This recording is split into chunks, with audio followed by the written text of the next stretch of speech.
మరొక 12 రోజుల్లో మీరు ఓటు వేయబోతున్నారు ప్రజలారా. మే 1వ తారీఖున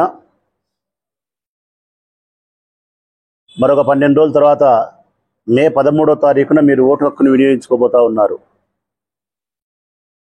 నిన్నటి దినం నుంచి నేను ప్రతిరోజు మిమ్మల్ని అప్రమత్తంగా ఉండమని చెప్తానే ఉంటా, అలర్ట్ చేస్తానే ఉంటా. అలర్ట్ నా ఉద్దేశం, నా భావన ఒకటే. 5 సంవత్సరాలకు ఒక్కసారి వేసే ఓటు మీ 5 సంవత్సరాల కాలం అంతా కూడా మీకు మంచి భవిష్యత్తు ఉండడమా, లేకపోతే భారీ మూల్యం చెల్లించడమా? సరైన పార్టీకి, సరైన నాయకునికి ఓటేస్తే మీ కుటుంబానికి మేలు జరుగుతుంది, ఈ ఊరికి అభివృద్ధి జరుగుతుంది, రాష్ట్రం సుభిక్షంగా ఉంటుంది. సరైన పార్టీకి, సరైన ఎమ్మెల్యే అభ్యర్థికి ఓటు వేయకపోతే నీ ఊరు పాడవుతుంది, నీ కుటుంబం నష్టపోతుంది, రాష్ట్రం నష్టపోతుంది. చాలా గురుతర బాధ్యత మీ పైన ఉంది. ఓటు అంటే ఆషామాషిగా తీసుకోవాల్సిన విషయం కాదు, చాలా బాధ్యతగా తీసుకోవాలా.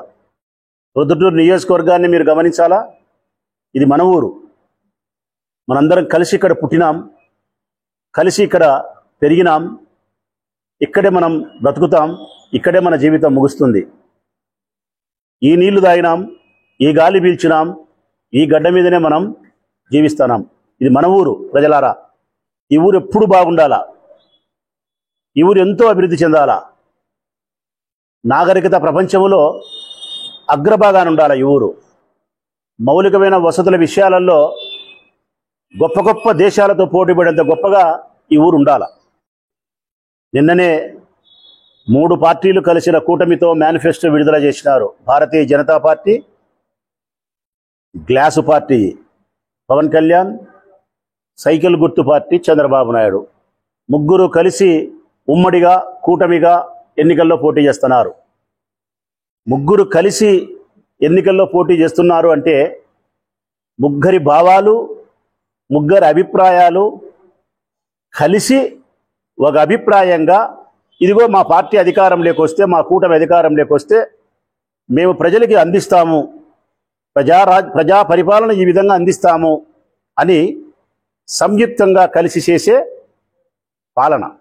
నిన్న మేనిఫెస్టో విడుదల చేస్తే భారతీయ జనతా పార్టీకి సంబంధించిన నాయకులు, అగ్రనాయకులు ఒకరు, జనసేన పార్టీకి సంబంధించి పవన్ కళ్యాణ్, తెలుగుదేశం పార్టీకి సంబంధించిన చంద్రబాబు నాయుడు ముగ్గురు నిలబడి, ముగ్గురు చేతులలో మేనిఫెస్టో ఇట్లా ఈ విధంగా పట్టుకొని, ఈ విధంగా మేనిఫెస్టో పట్టుకొని ప్రజలకు రిలీజ్ చేస్తే ఇద్దరి చేతుల్లో మాత్రమే మేనిఫెస్టో ఉంది.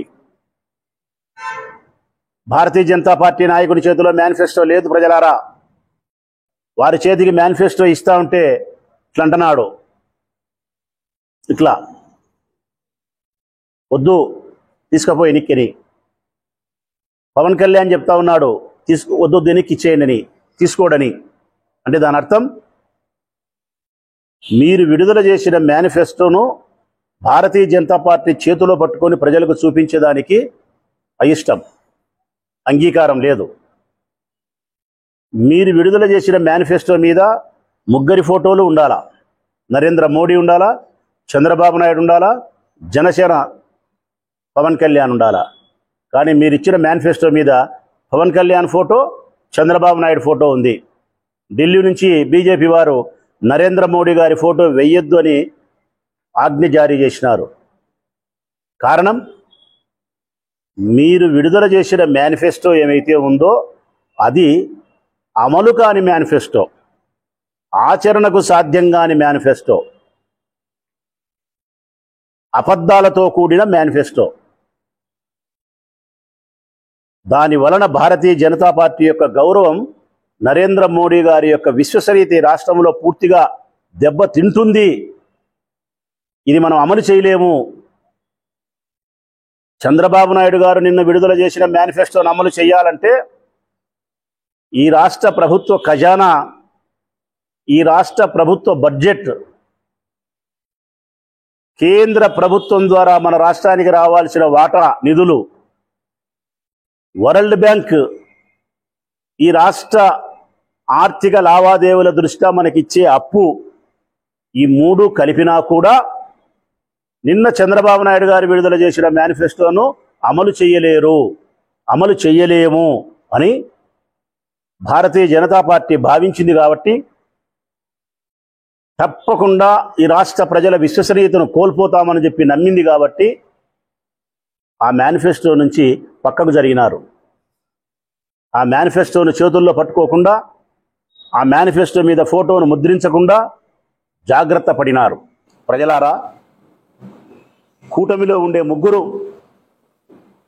ఒక ముగ్గురు మిత్రులుంటే, ఒక మిత్రుడు ఈ మేనిఫెస్టోను అమలు చేయలేము అని చెప్తా ఉన్నాడంటే, వారితో కలిసి ఎన్నికల్లో పోటీ చేసే ఒక మిత్రుడు ఈ మేనిఫెస్టోను మనం అమలు చేయలేము, ఇది ఆచరణకు సాధ్యం కానిది, ఈ రాష్ట్ర బడ్జెట్ సర్వము పెట్టినా కూడా, అప్పులు చేసినా కూడా దీన్ని మనం అమలు చేయలేము అని చెప్పి ఒక మిత్రుడు, భారతీయ జనతా పార్టీ లాంటి మిత్రుడు వ్యతిరేకిస్తున్నాడు ఆ మేనిఫెస్టోను అంటే, దీన్ని బట్టి ప్రజలు అర్థం చేసుకోవాలా. ఇది అబద్ధాల మేనిఫెస్టో, ఎన్నికల కోసం చెప్పే బూటకపు హామీలు. ఒకసారి మీరే గమనించండి, జగన్మోహన్ రెడ్డి గారు ఇచ్చిన పరిమితమైనటువంటి సంక్షేమ పథకాలు, పరిమితమే. అమ్మఒడి, చేయూత, ఆసరా, చేనేత సదస్సు, ఇవి పరిమితమైనటువంటి, మిగతావన్నీ అన్ని ప్రభుత్వాలలో కూడా జరిగినాయి. ఆరోగ్యశ్రీ ఉన్నది, ఫీజు రియంబర్స్మెంట్ ఉన్నది, పెన్షన్ ఉన్నది.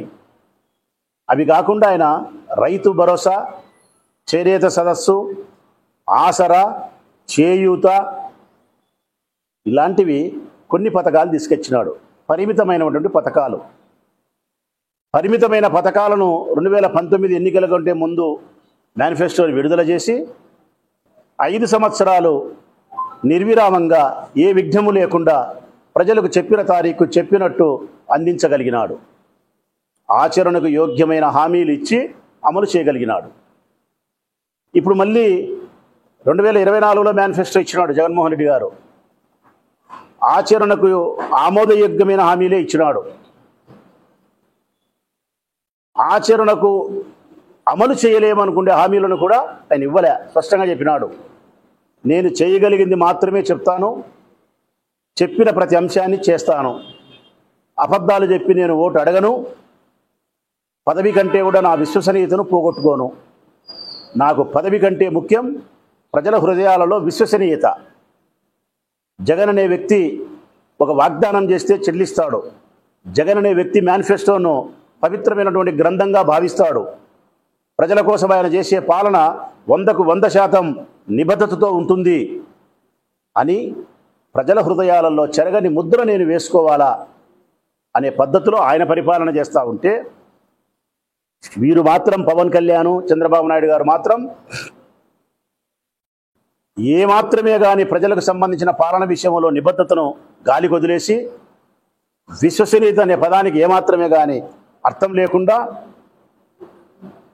మేము ఏ హామీలు అమలు చేయకపోయినా పర్వాలేదు, గెలిచిన తర్వాత ప్రజలు మమ్మల్ని ఏమనుకున్నా పర్వాలేదు, మేము గెలవడమే పరమావధి, మాకు అధికారమే ముఖ్యం, మాకు పెత్తనం చేయడమే ఇష్టం, జగన్మోహన్ రెడ్డి గారి పైన ప్రతీకారం తీసుకోవడమే మా జీవిత ధ్యేయం, ప్రజలకు మేలు చేయాలని కాదు,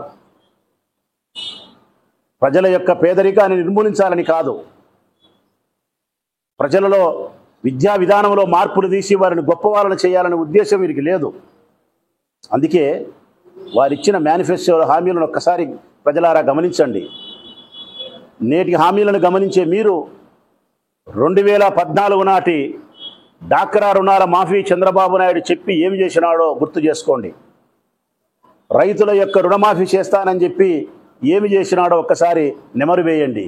మరి 2014లో ఇచ్చిన మేనిఫెస్టోలు ఇచ్చిన హామీలను, పొదుపు సంఘాల మహిళల యొక్క రుణాలను మాఫీ చేయకుండా మాట తప్పి, రైతుల యొక్క రుణాలను మాఫీ చేయకుండా మాట తప్పి, నిరుద్యోగ భృతి ఇవ్వకుండా మాట తప్పి, ఇంటికొక ఉద్యోగం ఇవ్వకుండా మాట తప్పి, ఇప్పుడు మళ్ళీ అంతకు మించి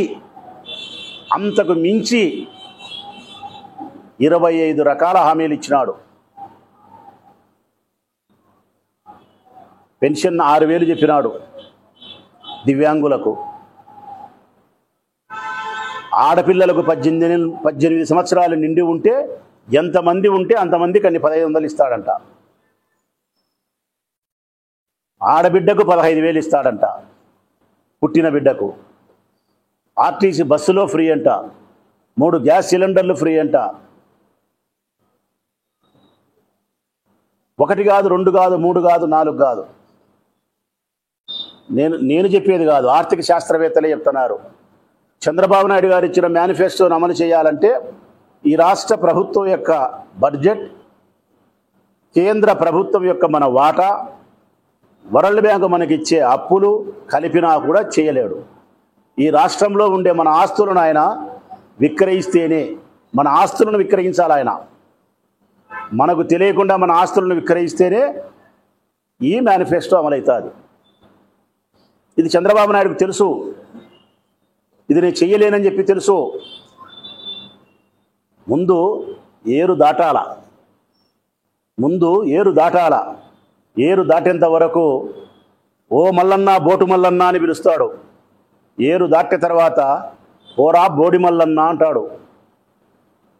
ఓటుకు ముందు ఈ హామీలు, ఓటు తర్వాత నీటి మీద బుడగలివి. ఒక్కసారి మోసపోతాం, పదే మోసపోం. 2014లో మోసపోయినారు, మళ్ళీ 2024లో మోసం చేసేదానికి ప్రయత్నం చేస్తున్నాడు. మోసం చేసేవాడు ఎన్నిసార్లైనా చేస్తాడు. కానీ మోసపోయే మనం రెండవసారి మోసపోకుండా హుషారుగా ఉండాల్సిన బాధ్యత, జాగ్రత్తగా ఉండాల్సిన అవసరం, అప్రమత్తమై వ్యవహరించాల్సినటువంటి నైతిక ధర్మం ప్రజలారా మీపైనుంది. దయచేసి జగన్మోహన్ రెడ్డి గారి మేనిఫెస్టోను కానీ, చంద్రబాబు నాయుడు గారి మేనిఫెస్టోను కానీ, వీరిరువురి వ్యక్తిత్వం కానీ, వీరిరువురి పరిపాలన వెనక వైపున చేసిన పరిపాలన యొక్క వెనక చరిత్రను, విశ్వసనీయతను కానీ గమనించమని మనస్ఫూర్తిగా నేను విజ్ఞప్తి చేస్తూ ఉన్నాను. నేను ఒక్క మాట అయితే ప్రజలకు స్పష్టంగా చెప్పగలుగుతాను. నా నియోజకవర్గ ప్రజలకు మేనిఫెస్టో సందర్భంగా, జగన్ అంటే నిజం ప్రజలారా, చంద్రబాబు అంటే అబద్ధం ప్రజలారా. నిజం ఎప్పుడు జీవితంలో ఉంటుంది, అబద్ధం ఎప్పుడు ఊహల్లో ఉంటుంది. నిజం ఎప్పుడు జీవితంలో ఉంటుంది అంటే జగన్ మీ జీవితాలలో ఉంటాడు.